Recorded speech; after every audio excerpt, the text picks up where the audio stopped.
It was a bright afternoon when the news channels started flashing breaking headlines. Cameras zoomed in on the tall figure of Prime Minister Benjamin Netanyahu, standing firm at the podium with the national flag behind him. His face carried the kind of confidence that came from years of being in power. Every word he spoke that day was sharp and deliberate, designed to send a strong message not only to his people but to the world. "Your land is ours," Netanyahu declared, his voice echoing across the hall and soon across the globe. Reporters quickly typed his words, and within minutes, newspapers, websites, and television channels were spreading the statement everywhere. Social media platforms exploded. Some people cheered in support, while others felt a chill run through their veins. To many, the words were not just a political claim, they were a threat, a declaration of ownership that carried the weight of history, conflict, and old wounds. In Israel, many supporters clapped and nodded in agreement. They saw the statement as a reaffirmation of their leader's promise to protect their homeland and stand firm against opposition. But far away, in Africa, the words landed like a spark in dry grass. The young leader of Burkina Faso, Captain Ibrahim Traoré, sat in his office with his advisors when the statement came across the television screen. His eyes narrowed, not in fear, but in focus. Traoré was no ordinary leader. He was young, bold, and deeply respected by the people of his nation. In his short time as head of state, he had built an image of resistance against foreign domination and interference. His speeches often carried the rhythm of pride, the reminder that Africa was not to be pushed around anymore. When he heard Netanyahu's words, he leaned back in his chair, silent for a moment, then leaned forward with intensity. "He believes he can speak like this to the world," Traoré said quietly, almost to himself. His ministers watched him, knowing that silence was only the calm before his storm of words. But Africa will not bend to these claims. Not now, not ever. The room was tense, but also alive with energy. Traoré's advisors knew that if he responded, it would not be with hesitation. His reputation was built on courage, and this moment seemed to call for exactly that. Outside the offices of power, ordinary people reacted to the headlines in their own way. In cafes, markets, and homes, people gathered around small televisions and smartphones, reading the words again and again. Some shook their heads in disbelief. Others clenched their fists in frustration. "How can he say this?" an elderly man muttered as he sipped tea in a crowded tea house. "It is arrogance. Pure arrogance." The tension wasn't only political, it was emotional. The idea of land, of ownership, carried deep meaning in both Israel and Africa. For Netanyahu, it was about history and security.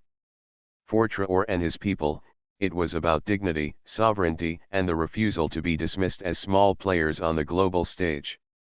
That night, the streets of Burkina Faso buzzed with discussions.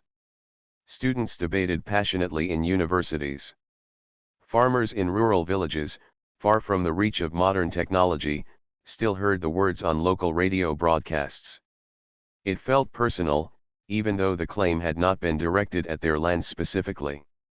To them, it was about a larger idea, the struggle of nations like theirs to stand equal in a world where powerful leaders often made bold statements without fear of consequence. In his private quarters, Traoré stayed awake longer than usual. He walked slowly across the room, hands clasped behind his back, thinking about the generations before him who had fought to free their land from colonial rule. He thought of young Africans today who wanted a future built on pride and independence. He knew his response could not be ordinary. It had to be something that echoed across continents, something that reminded the world that Africa was watching and would not stay silent. Early the next morning, he called his communications team. "Prepare a statement," he instructed.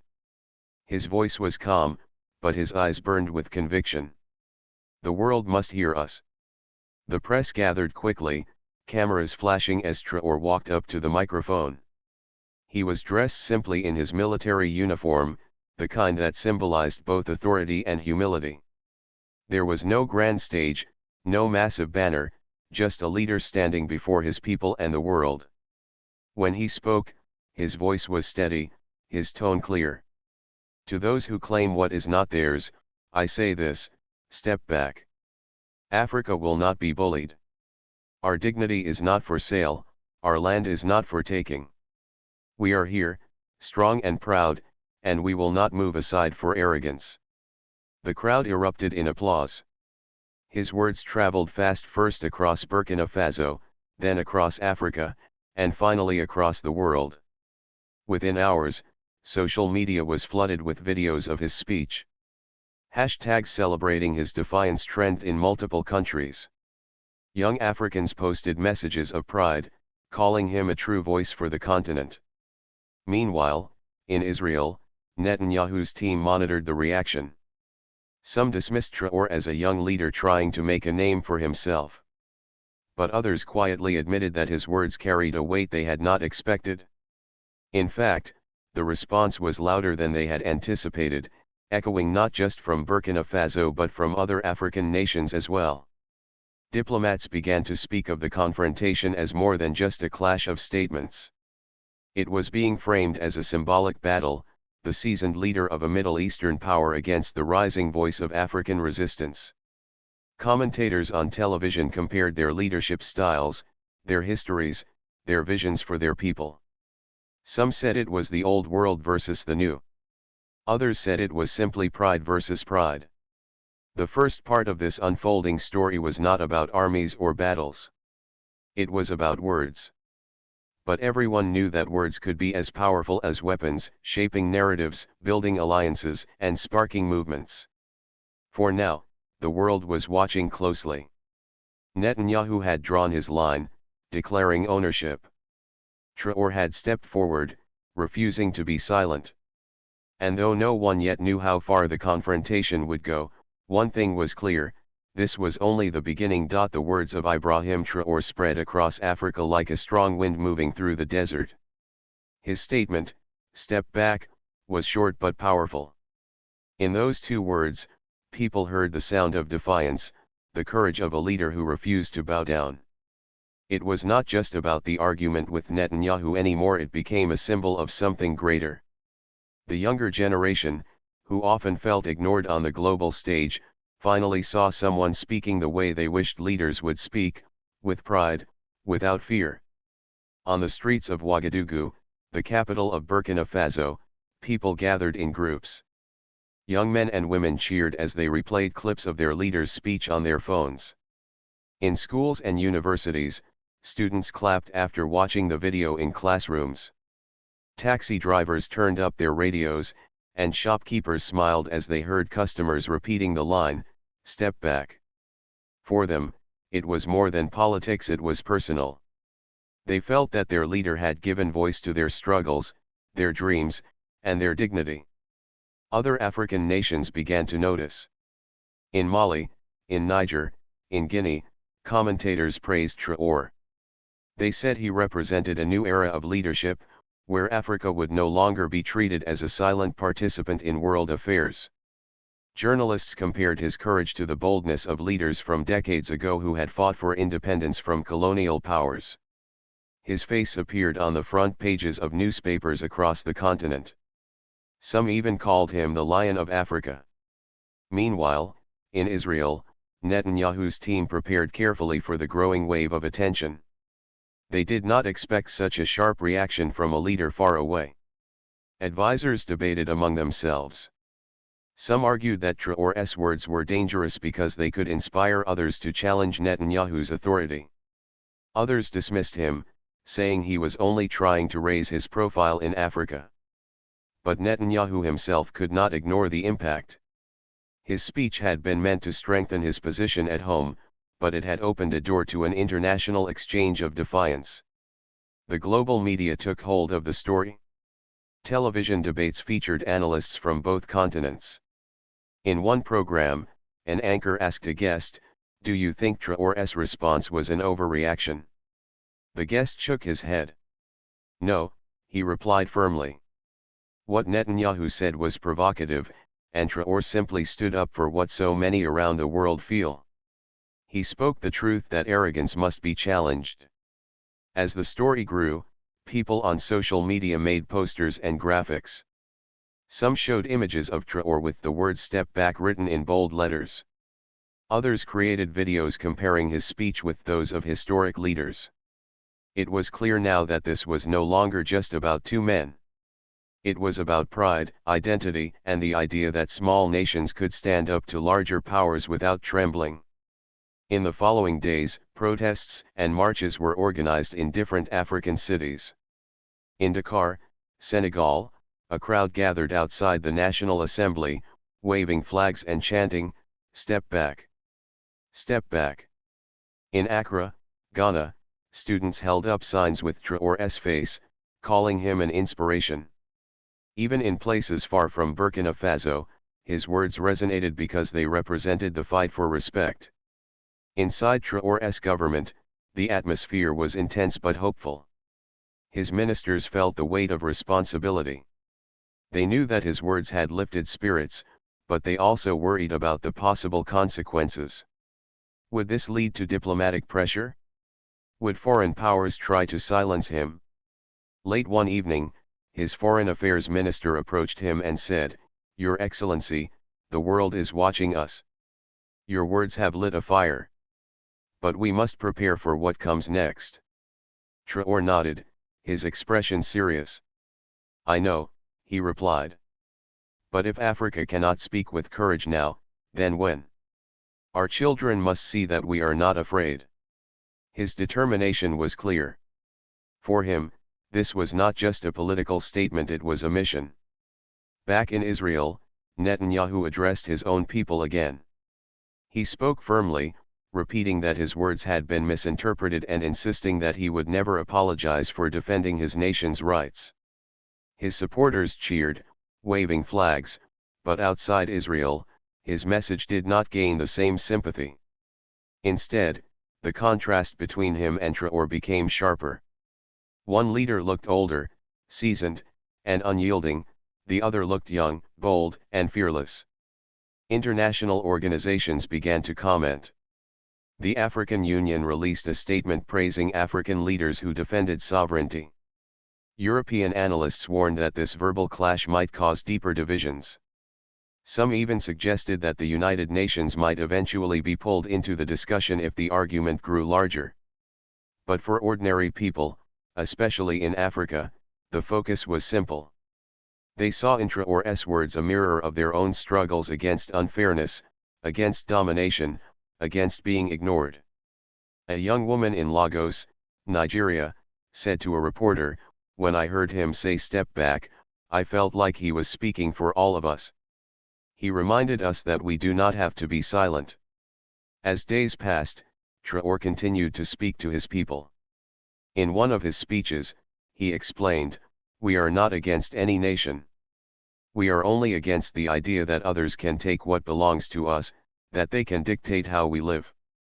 We want peace, but peace must come with respect." His calm but firm words drew even more support. Crowds cheered as he walked through the streets, soldiers saluted him with admiration, and mothers lifted their children so they could see the man they now considered a symbol of pride. In cafes across Africa, older men compared him to great leaders of the past.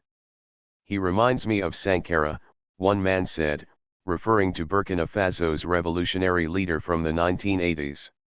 Others nodded in agreement. This is the spirit of Africa rising again. The global narrative was shifting. Articles in international newspapers no longer described Traoré as just a young leader from a small nation. They began calling him the face of African resistance and the voice of defiance. Even outside Africa, his courage was admired. In South America and Asia, commentators spoke of him as an example of how smaller nations could stand tall. Of course, not everyone agreed. Some critics warned that his words could isolate Burkina Faso from powerful allies. They worried about economic consequences, about sanctions, about the challenges that might follow. But for many Africans, those fears were less important than the feeling of dignity that his words had given them. One evening, as the sun set over Ouagadougou, a group of young musicians gathered in a small courtyard. They began singing a song inspired by Traoré's speech. The chorus was simple, repeating the phrase "step back" again and again. Soon, their neighbors joined in, clapping along, their voices rising into the night sky. What had started as a political response had now become a cultural movement. In this part of the story, the clash of words had grown into something larger. Netanyahu's bold declaration had met with Traoré's fearless reply. The response had traveled across borders, stirring emotions, sparking debates, and inspiring movements. Both leaders had made their positions clear, but the world could sense that this was not the end. It was only the second chapter in a story that was unfolding with the eyes of millions watching closely. The stage was now set for something greater. The question that lingered in everyone's mind was simple: what would happen next? The confrontation that began with a single statement and a sharp reply was now on the global stage. What had started as one leader making a claim and another leader pushing back had turned into a story that newspapers, television anchors, and commentators could not stop discussing. It was no longer just about Netanyahu and Traoré. It had become a clash of ideas, one about power and entitlement, the other about resistance and dignity. Every day, news outlets aired new debates. On one channel in Europe, experts argued about whether Netanyahu had gone too far with his words. On another, African analysts praised Traoré's courage, saying he had spoken with the kind of fire the continent needed. The story refused to fade away. Headlines continued to highlight the confrontation: a bold reply from Africa, Netanyahu's words stir global reaction, Traoré emerges as symbol of defiance. In Burkina Faso, the atmosphere was electric. The people felt part of something much larger than their daily struggles. Markets buzzed with conversations, and children in schools spoke proudly about their leader's words. For many, it felt like history was being written before their eyes. Old men recalled how they had once listened to revolutionary speeches decades ago, and now they felt that same fire again. Young people, inspired by Traoré's fearlessness, began to speak about building a new future where Africa's voice could not be ignored. But with attention came pressure. In international diplomatic circles, meetings were being held. Some Western governments sent quiet messages to Burkina Faso, advising caution. They warned of possible consequences if the confrontation escalated further. Traoré listened to these warnings but remained unmoved. He told his advisors, "We cannot let fear silence us. If we are always afraid of consequences, we will never stand for ourselves." In Israel, Netanyahu also faced questions. Journalists asked if his words had been too harsh. He brushed off the criticism, insisting that he would never back down when it came to defending his nation. His supporters admired his firmness, but others felt uneasy about how his statement had grown into an international firestorm. Some allies worried that his message had been too direct, too sharp, and that it had opened doors for others to challenge his leadership on the world stage. The United Nations was soon drawn into the conversation. At a press conference, a spokesperson called for calm and respect between nations. "Words have power," the spokesperson said. "Leaders must be mindful of their statements. Peaceful dialogue is the only way forward." The message was diplomatic, but it showed how serious the situation had become. When the UN spoke, it meant the world was truly paying attention. Protests and demonstrations continued across Africa. In Bamako, the capital of Mali, thousands marched through the streets holding placards with Traoré's image. In Conakry, Guinea, students gathered at universities, chanting slogans of pride. In Dakar, Senegal, artists painted murals of Traoré standing tall, with the word "step back" in bold colors. The response had transformed into a movement, one that connected people far beyond Burkina Faso. Traoré himself stayed focused. He knew the power of words, but he also understood the responsibility that came with them. In his speeches, he reminded people to remain peaceful and dignified. "We will not respond with anger or violence," he said in one address. Our strength is in our unity, in our refusal to bow down. Let the world see that Africa can stand tall with dignity. His measured words only deepened respect for him, both at home and abroad. International media began to frame the story as a battle between generations. Netanyahu, an older leader from a long-established power, was seen as representing the old way of politics, firm, uncompromising, and rooted in decades of conflict. Traoré, by contrast, was described as young, bold, and symbolic of a new Africa that would no longer accept silence or submission. The comparison fascinated audiences. Articles highlighted the contrast: one leader had years of experience, the other carried fresh fire, one represented tradition, the other represented change. Social media played its part in keeping the story alive. Memes, posters, and short videos spread everywhere. Some were serious, showing Traoré's speeches with subtitles translated into multiple languages. Others were playful, turning the confrontation into art and satire. But all of it kept the story in people's conversations. Hashtags related to Step Back trended across continents, showing how a simple phrase had captured the imagination of millions. In diplomatic backrooms, alliances were being tested. Some countries quietly expressed support for Traoré, appreciating his boldness even if they did not say so publicly. Others stood firmly with Netanyahu, repeating their loyalty to his leadership. A few nations tried to remain neutral, urging both sides to calm their rhetoric. But beneath these official statements, everyone understood that the confrontation had touched something deeper: questions of justice, sovereignty, and respect. Back in Burkina Faso, Traoré's daily life had changed. He could no longer walk through the streets without being surrounded by cheering crowds. Mothers brought their children to see him, telling them, "Look at this man, he speaks for us." Soldiers looked at him with pride, feeling that their service had gained greater meaning. Even in rural villages, far from the capital, farmers spoke his name with admiration, saying that he had reminded the world that Africa still had a voice. In Israel, Netanyahu's government grew more defensive. They accused the media of exaggerating the story, of turning simple words into a storm. Yet, even as they tried to downplay it, they could not escape the truth: the words had struck a chord, and the reply had echoed louder than anyone expected. For Netanyahu, the challenge was not just external, it was internal. His rivals at home used the controversy to question his judgment, saying he should have chosen his words more carefully. The clash had reached a point where neither side wanted to step back. Netanyahu continued to assert his claim with determination. Traoré continued to resist with courage. Neither wanted to appear weak, because both knew that the eyes of the world were on them. In Africa, the story had already grown beyond politics. Musicians wrote songs inspired by Traoré's defiance. Poets recited verses about dignity and strength. Street artists painted walls with bold colors, capturing the spirit of the moment.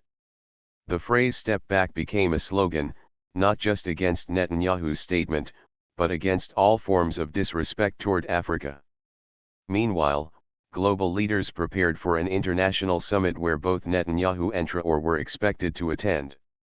Journalists speculated endlessly about whether they would meet face to face. Would they exchange words again? Would they avoid each other? Or would the confrontation reach a new level? The suspense added fuel to the already burning fire. By now, the confrontation was no longer just about land or claims. It had become a symbol, a story of one continent standing tall against another's assertion of power. It was about pride, about voices that refused to be silenced, and about the courage to say no when the world expected silence.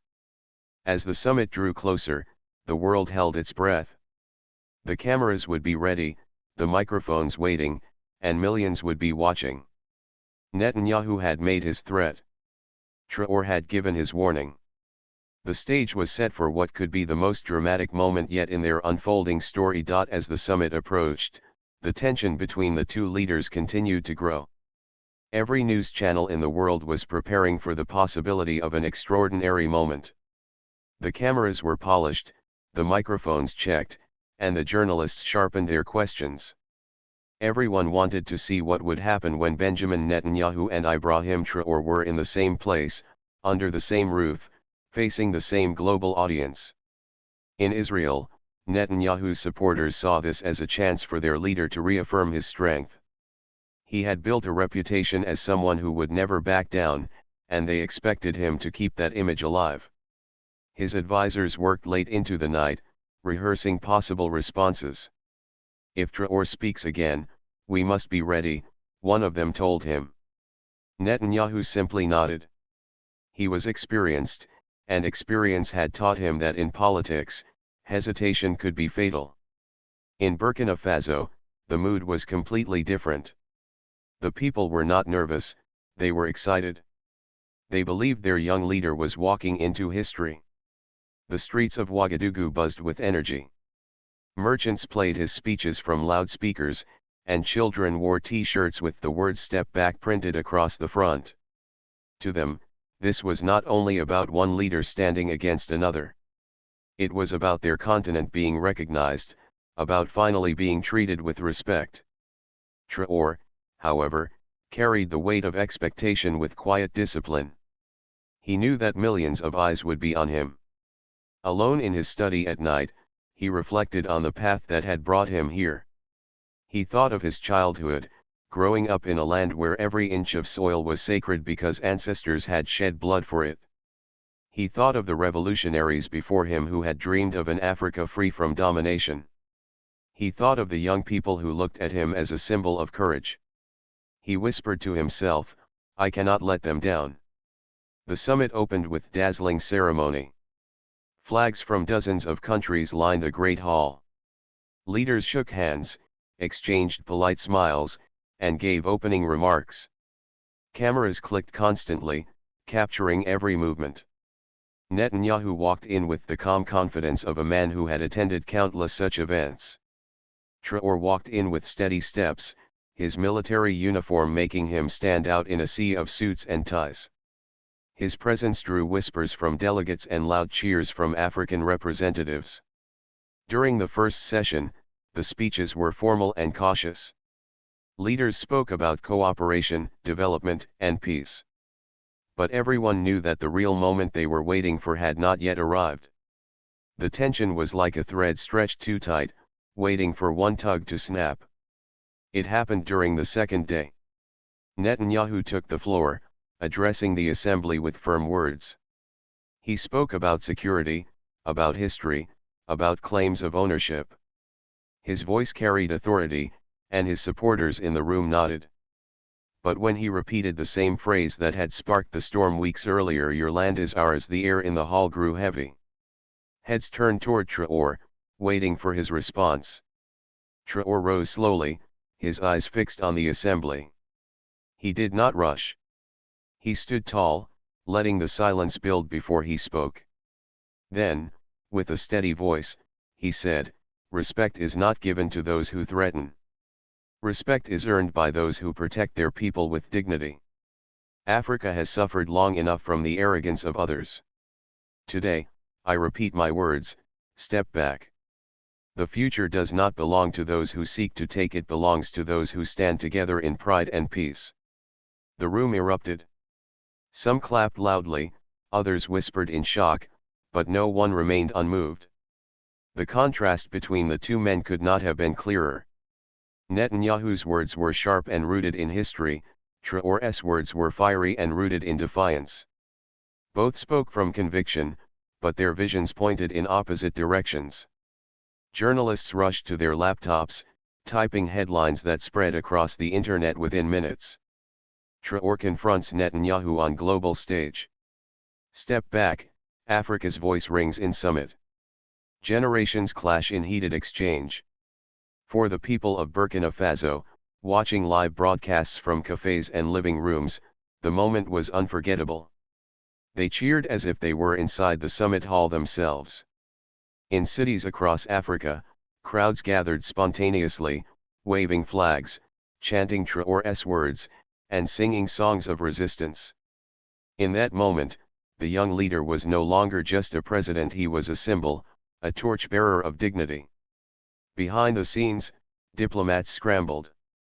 Some worried that the confrontation might escalate into deeper political rifts. Others quietly celebrated, seeing the event as a turning point for Africa's role in global politics. In private conversations, African leaders congratulated Traoré for speaking with courage. Even leaders from other parts of the world, who remained neutral publicly, admitted that his words had struck a powerful chord. That night, as the summit continued behind closed doors, Traoré and Netanyahu did not meet privately. Their paths crossed in hallways, but neither spoke directly to the other. The silence between them was as loud as their public words. Observers whispered that the distance between the two was unbridgeable. But while no handshake or private discussion occurred, the image of Traoré standing firm against Netanyahu's statement spread like wildfire. The following day, newspapers around the world carried photographs of Traoré, his hand raised slightly as he spoke, his face lit with determination. Commentators analyzed every detail: his tone, his posture, even the way he paused before delivering his statement. They said it showed discipline, confidence, and strength. Others compared him to historic figures who had once stood against powerful voices. In Israel, Netanyahu returned home to mixed reactions. His loyal supporters applauded him for refusing to retreat. But critics said the confrontation had damaged Israel's image, turning the spotlight toward a small African nation that had now captured global sympathy. They accused him of underestimating Traoré, of allowing his words to ignite something larger than intended. In Burkina Faso, Traoré returned to a hero's welcome. The streets of Ouagadougou were filled with people singing and dancing. Mothers lifted their children on their shoulders so they could wave as his convoy passed. Soldiers stood at attention, saluting with pride. Even in small villages far from the capital, people lit fires and held celebrations. For them, the summit was not just politics, it was proof that their leader had shown the world that Africa could not be ignored. Despite the celebrations, Traoré remained thoughtful. He knew that words alone could not change the world. He understood that his challenge was just beginning. The future will test us, he told his close advisors. But if we remain united, no threat can take away our dignity.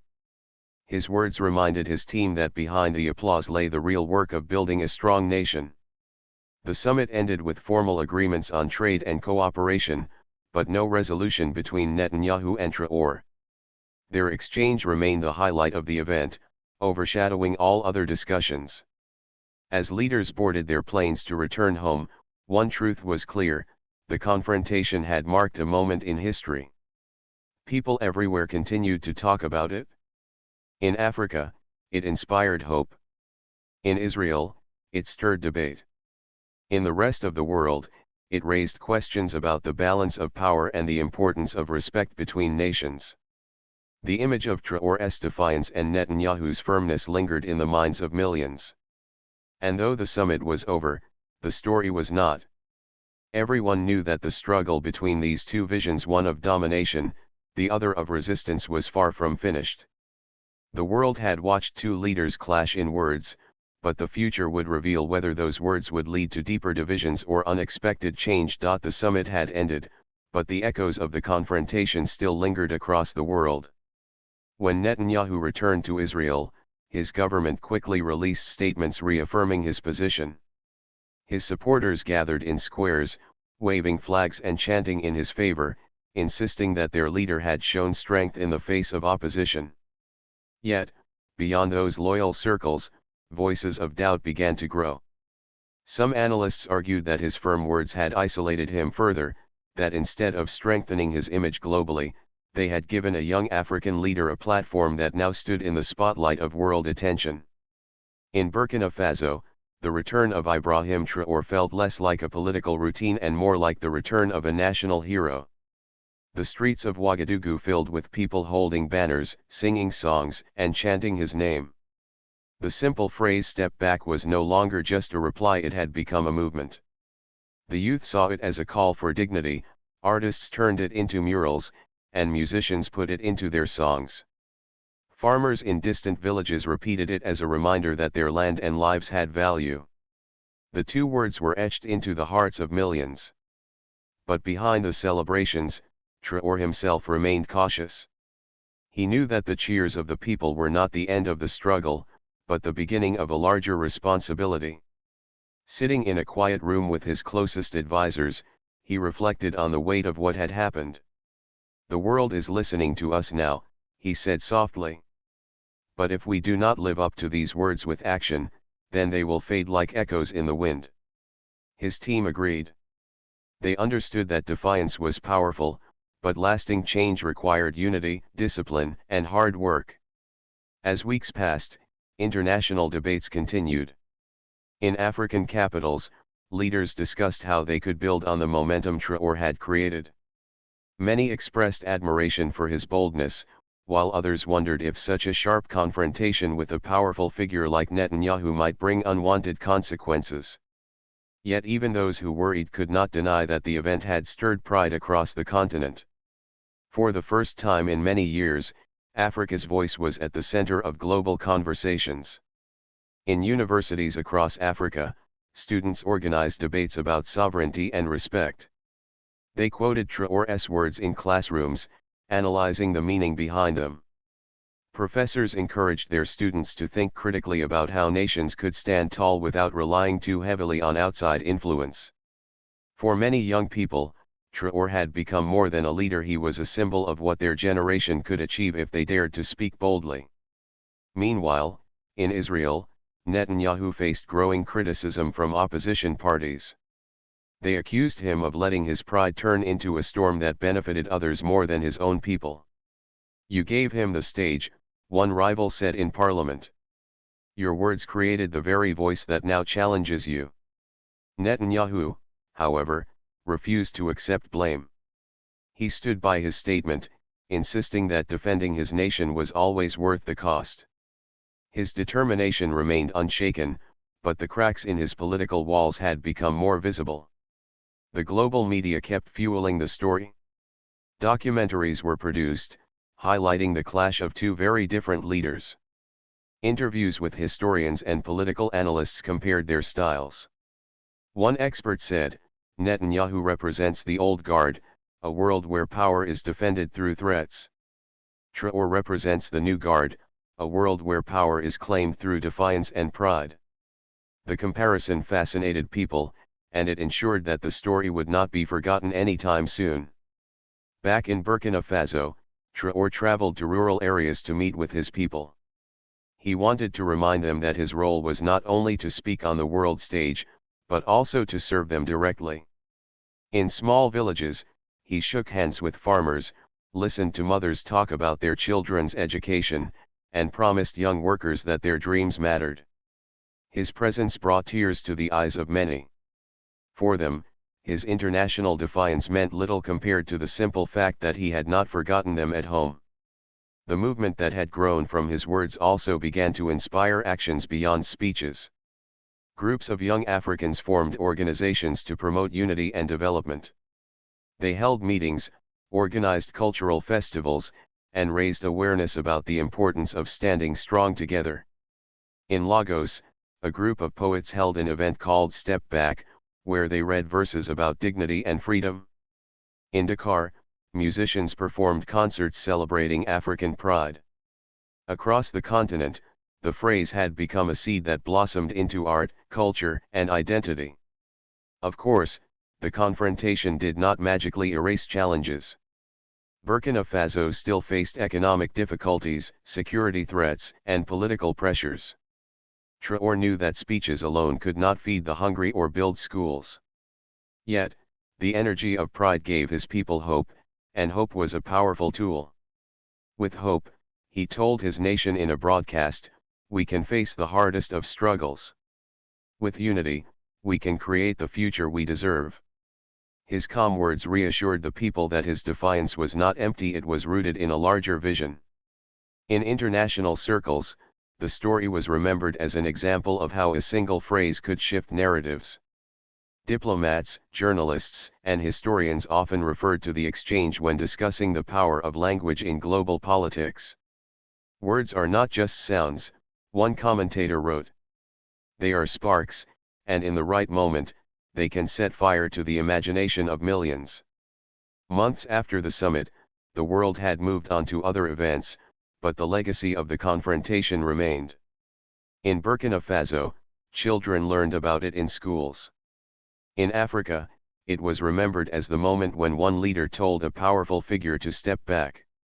And in Israel, it was recorded as a chapter in Netanyahu's long political journey, one that had brought both loyalty and criticism. Traoré himself carried on with humility. He never claimed to be a hero. When asked in an interview about his words, he simply said, "I spoke what my heart told me.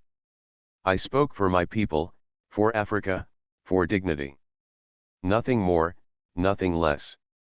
His simplicity made him even more respected. He was not seeking glory, he was seeking respect for his land, his people, and his continent. The story ended not with an agreement or a handshake, but with a new understanding. Netanyahu remained firm in his convictions, but Traoré's defiance had shown the world that even the youngest nations could stand tall. The confrontation became a lesson for history. Power does not always belong to those with the largest armies or the longest experience. Sometimes, power belongs to the one who dares to say no. And so, the memory lived on. In the crowded markets of Ouagadougou, in the lecture halls of universities, in the music of African bands, the phrase "step back" continued to echo. It was not just a reply, it was a reminder. A reminder that dignity is priceless, that respect must be earned, and that even in the face of powerful threats, a voice of courage can rise and inspire millions.